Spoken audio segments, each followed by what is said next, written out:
Iran US இஸ்ரேலுக்கு நடக்கிற போர் வந்து 29வது நாள் இன்னைக்கும் தொடர்ந்து நடந்துட்டு இருக்கு. அதில் கடைசி 24 ஹவர்ஸ்ல என்ன நடந்துன்னு பார்க்கறதுக்கு முன்னாடி நம்ம சேனலை சப்ஸ்கிரைப் பண்ணிக்கோங்க. ஆமாங்க, என்னன்னு பார்த்தீங்கன்னா கடந்த 20 வருஷமா அமெரிக்கா வந்து அவங்களோட ஏர்ஃபோர்ஸ்ல இருக்கிற எந்த ஒரு ஏர்கிராஃப்டையும் வாரனால இழக்கவே இல்லை அப்படிங்கிற ஒரு ரிப்போர்ட் வச்சிருந்தாங்க. அந்த ரிப்போர்ட்டை வந்து இன்னைக்கு ஈரான் வந்து முடிச்சு விட்டுருக்காங்க. என்ன அப்படின்னு பார்த்தீங்கன்னா அமெரிக்கா வந்து ஈரான் அட்டாக் பண்றதுக்காக அவங்களோட ஏர்ஃபோர்ஸ் எல்லாம் யூஸ் பண்ணிட்டு இருந்தாங்க. இதை சமாளிக்கிறதுக்காக ஈரான் என்ன பண்ணியிருந்தாங்க அப்படின்னு பார்த்தீங்கன்னா ஆல்ரெடி F-15 அப்படிங்கிற ஒரு ஏர்கிராஃப்ட் வந்து அடிச்சு நோக்கியிருக்காங்க. அது போக இன்னைக்கு என்ன நடந்திருக்கு அப்படின்னு பார்த்தீங்கன்னா A-10 அப்படிங்கிற ஒரு ஏர்கிராஃப்ட் அடிச்சு நோக்கிறது மட்டும் இல்லாமல் அமெரிக்காவையும் ட்ரம்பையும் கலாய்க்கிற மாதிரி ஒரு ட்வீட் ஒன்று போட்டிருக்காங்க. என்ன அப்படின்னு பார்த்தீங்கன்னா அமெரிக்கா வந்து ஈரான் கிட்ட எங்களோட பைலட் எல்லாம் கண்டுபிடிச்சு கொடுங்க அப்படிங்கிற மாதிரி சொன்ன மாதிரி ஒரு ட்வீட் போட்டிருக்காங்க.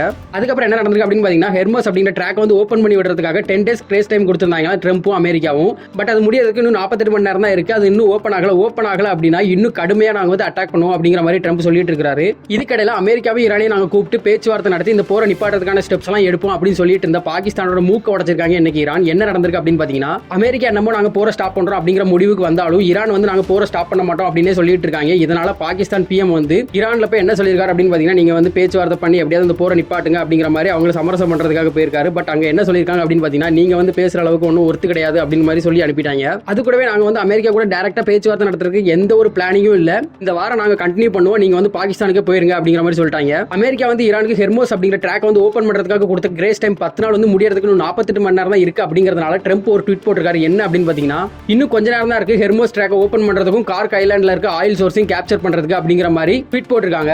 இதுக்கடையில ஈரான்ல இருந்து இந்தியாவுக்கு வந்து ஆயில் ஷிப் வந்து இந்தியாவுக்கு வரல, சைனாக்கு போயிருச்சு அப்படிங்கிற மாதிரி இங்க யாரோ பொருளை கிளப்பிருக்காங்க போல. இதுக்கு இந்தியன் கவர்மெண்ட் என்ன சொல்லிருக்காங்க அப்படின்னு பாத்தீங்கன்னா ஈரான்ல இருந்து வந்த ஆயில் ஷிப் வந்து இந்தியாவுக்கு தான் வந்திருக்கு, சைனாக்கு போல அப்படிங்கிற மாதிரி சொல்லிருக்காங்க. அது கூடவே இன்னொரு குட் நியூஸ் என்ன அப்படின்னு பாத்தீங்கன்னா இந்தியாவுக்கு தேவையான மொத்த ஆயிலையும் கொடுக்கறதுக்கு ரஷ்யா வந்து ரெடியா இருக்கும் அப்படிங்கிற மாதிரி சொல்லிருக்காங்க. இந்த வீடியோ பத்திர கருத்தையும் இந்த வார பத்திர கருத்தையும் கமெண்ட்ல சொல்லுங்க. அது போக இந்த மாதிரி வீடியோஸ் தொடர்ந்து பார்க்கணும் அப்படின்னா நம்ம சேனலை சப்ஸ்கிரைப் பண்ணிக்கோங்க.